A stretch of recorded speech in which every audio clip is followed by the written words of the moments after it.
50 years in showbiz. How did that happen? Basically, I suppose, because I really enjoyed what I've done over the years and probably wanted to be employed and actually was born to do it. You know when people say, oh, you're born to do so-and-so, but you sometimes don't know. So I think I was actually brought into the world, hopefully, to give a bit of entertainment to people. To be an entertainer. Yeah, I'm sure that's true. And you have entertained a lot of people over the years. Oh, and I hope so. I mean, a lot of people think of you like as Peggy from High to High, but you've done so much more. Could it be that choosing songs was simple then? Why must I be bitten every time? It's going to be a load of fun. I'm hoping for a Dolly Levi success story. Don't let me down, Tim, for God's sake. And don't you dare. He's been vardering my flipping things, my bow is all bloody night. Oh, I shouldn't have said night. Yes, and I wish I was in it. Carry on, Dick. Oh, dear. I mean, one can always hope. It's like I'd met Rick Astley for the first time all over again. So, Eva Braun? Not me. I bet you can sing in tune. My ears are alive with the sound of music. La la la la. Thank you. Would that do?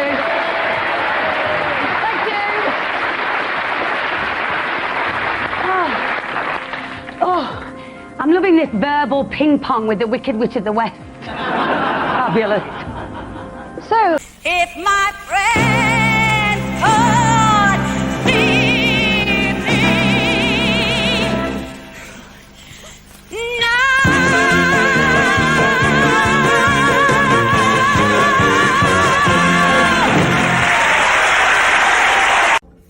So can you give an idea of what people can expect from Sue Pollard, Still Fully Charged? Yes, you can expect the unexpected, hopefully. For example, I don't appear on stage when I'm supposed to, but I won't go into that. That's an exclusive? Yeah. But equally, I'm hoping to bring lots of diversity. You know, obviously it's singing, and a lot of the time, certainly people like adverts and things that people don't think I've ever done. We thought we'd do that in the interval, you see, so you could still go, oh, I never knew she did that. Wow, that's unusual. Because you did a lot of adverts, didn't you? Typhoo, yes. Airwick. Coating, then frozen onto sticks. Shall we confess to having had favourite centres? Do you think we should? Ritz, if you love them, take them out. We're both going to pieces. Ooh. Makes a lovely couple. No, the tea will do. Ooh, makes a lovely couple. That's why it's our favourite brew. When we want to do, we go for Typhoo. You only get an ooh with Typhoo. Are you a nostalgic person? Yes, very much so. In fact, when I'm doing my Sue Pollard Still Fully Charged tour, I'm actually doing a song called The Thingamabob, made famous by Gracie Fields. And it's the girl that makes the thing that holds the oil that oils the ring that makes the thingamabob that's going to win the war. It isn't all. I do like to always remind myself and people that that was a lovely moment that I belonged to then. But so therefore, let's just not dwell on that. That was a great moment in the memory, but we go forward because you still want to, and if you still got the energy and wanting to do stuff, that was then, this is now, because I'm a big believer in living in the moment. So I know exactly what you mean about that. Nostalgia serves its place and its purpose, but then you move on. Doing awfully well. She's the finest dancer I've ever danced with ever in my life today. Sue epitomises foxtrot for me. Elegant, sophistication, subtlety. and realized why I felt so. There was something about Mrs. Henderson. Happy days, sleepless nights, past Christ and got there.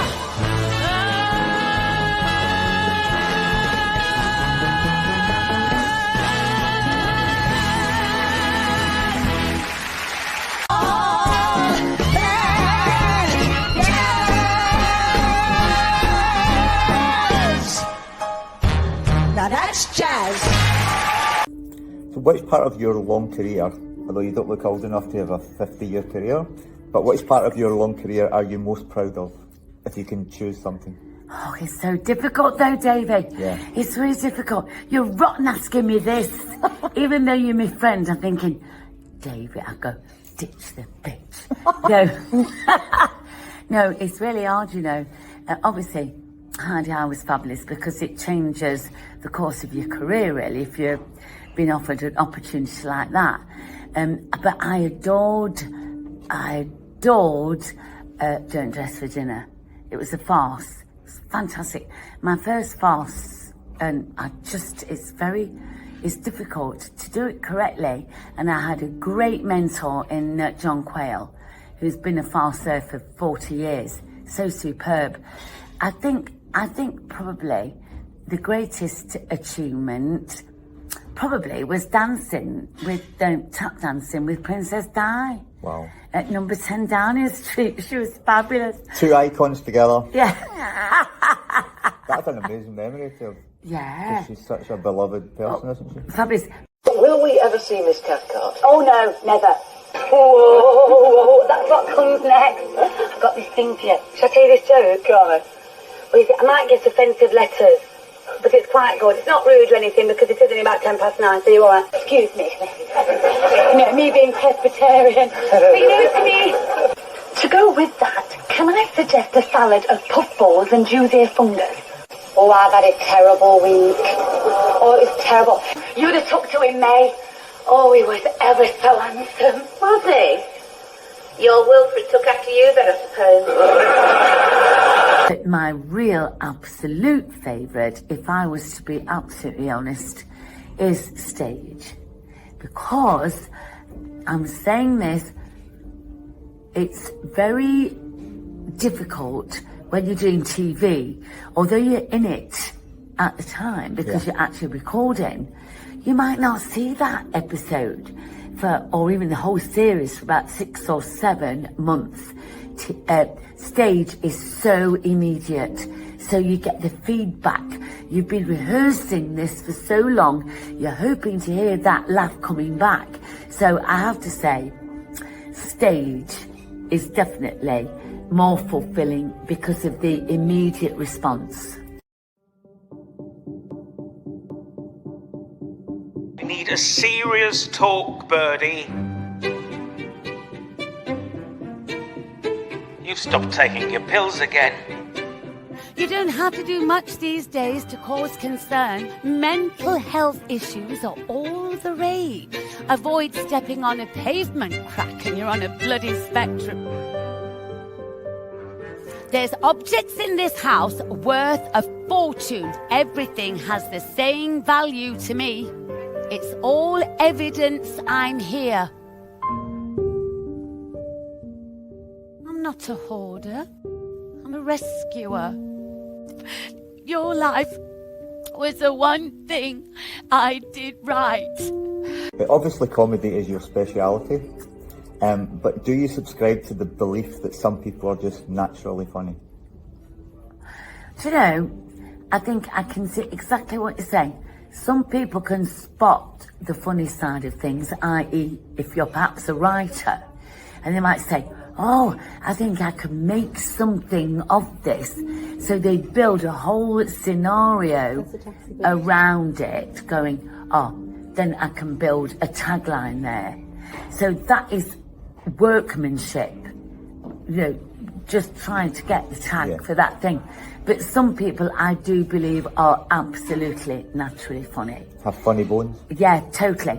And they can see something, or they comment on it, but then if you're not careful, sometimes naturally funny bones can be taken away from you because you haven't got the technique like the writers have to actually, use that spontaneity. So if you've got the two people, if you've got a naturally funny person that works with somebody that can actually see that, then you can weave between you, both of you, hopefully, the perfect scenario. Well, if you feel... Here is the news, and this is Peggy Olrenshaw reading it. The Prime Minister announced today from number 10 Downing Street that President Khrushchev is a fat old nerk.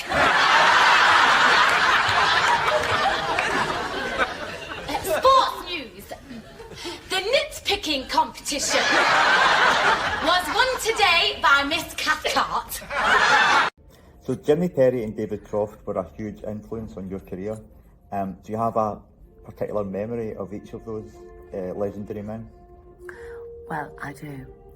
The great thing was, Jimmy Perry, when we filmed at a place called Dovercourt in Harwich, we always stayed at the Cliff Hotel, fabulous hotel, right on the top, Davy, and you look down into the ocean, darling, the Black Sea, basically, because there was no blueness in it at all.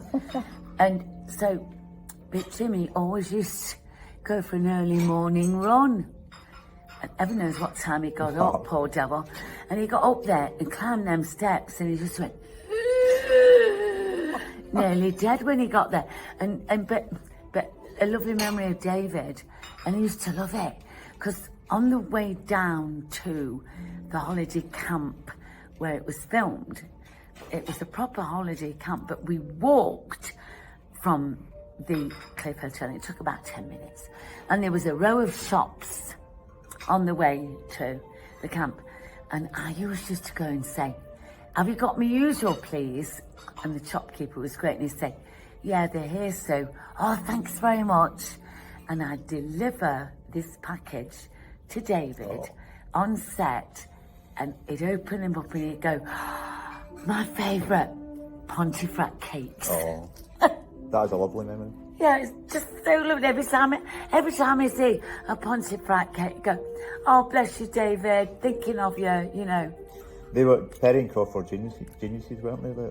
They created so many amazing programmes that people still enjoy nowadays, like Dad's Army, Heidi High, and You Rang the Lord. People adore that programme, so they created some masterpieces, didn't they? They absolutely did, darling. I think it was because from their mutual background, they were both in the army for a start. Yeah. Major general and a colonel and all that. So that's where they got a lot of their characters from. And they were a great partnership, because I don't know if anybody knows this, right? Jimmy suggested the idea of Dad's Army to David Croft, who was then one of the controllers and the producers and the actual go-to people to accept ideas, right? Even though he was a writer himself. And he loved the idea and the premise of Dad's Army, you know, being from these, you know, lovely blokes that wanted to do the war effort. Yeah. But my dear, Jimmy said, "I would like to play the part of in Dad's Army," and it was going to be John Le Mesurier's part. Right, yeah. Anyway, David said, no, I want you to co-write it with me, actually. He said, because I think you'd be a better writer than you are a performer. I don't think Jimmy was happy, but you know what I mean. So that's how they formed their writing partnership. Right, that's interesting. Yeah, it was really good. And I think especially their background together as redcoats. Not necessarily in the same camp, but the same experiences brought them together to write Hi-de-Hi. They chose sort of like ideas that would resonate with people, didn't they? Holiday camps, the army, even like sort of like with You Rang the Lord, it was like servants versus like the upper class. So all of those things resonate with people, don't they? So I thought they're really good ideas to base comedies on or base dramas on. No, I would agree, because they were very aware of the class divide. You know, the guys that were in the trenches and the guys that were giving the orders. Yes. So in general, in life, you know, like the politicians will say that, and you know, the public have to go, oh, all right. So, but that's when they realised. But you know what was so fabulous? They realised that the toffs and the upper class were basically the idiots, and then but the ones that were grafting at the pit face, like your Ted Bovis, you know, in Hi-de-Hi, they were the real ones that grafted and got everything done. So their comedy was basically class divided. Yeah. Because they knew so much about it themselves. And they did it so perfectly and so well, didn't they? Yeah. Flipping heck, 50 years. Where's that? Darling, or should I say Hi-de-Hi? Oh, you can say that, I don't mind. I get it all the time and I don't care. It's marvellous. Excellent. Stupid. There's no glamour in this at all. I'm fed up. Rise and got there first.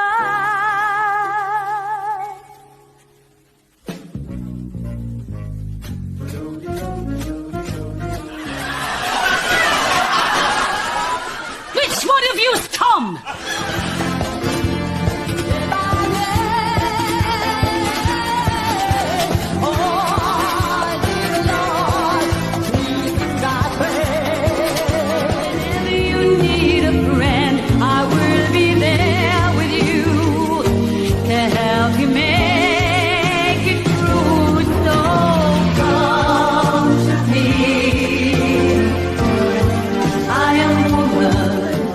Over and out. Hi-de-hi. Howdy-ho. Well, thank you very much for speaking to me today, Sue. Isn't he great though? Look at him. Check out all the tour dates on the website SuePollardLive.com. See you there. Tra. So, thank you for watching. Thank you. 50 years and counting. Here's to the next 50 years. Bless you. Thank God bless. And I love you, Sue. Bless you. Me too, mate. I mean, me you. Bye, everyone. God bless. Bye.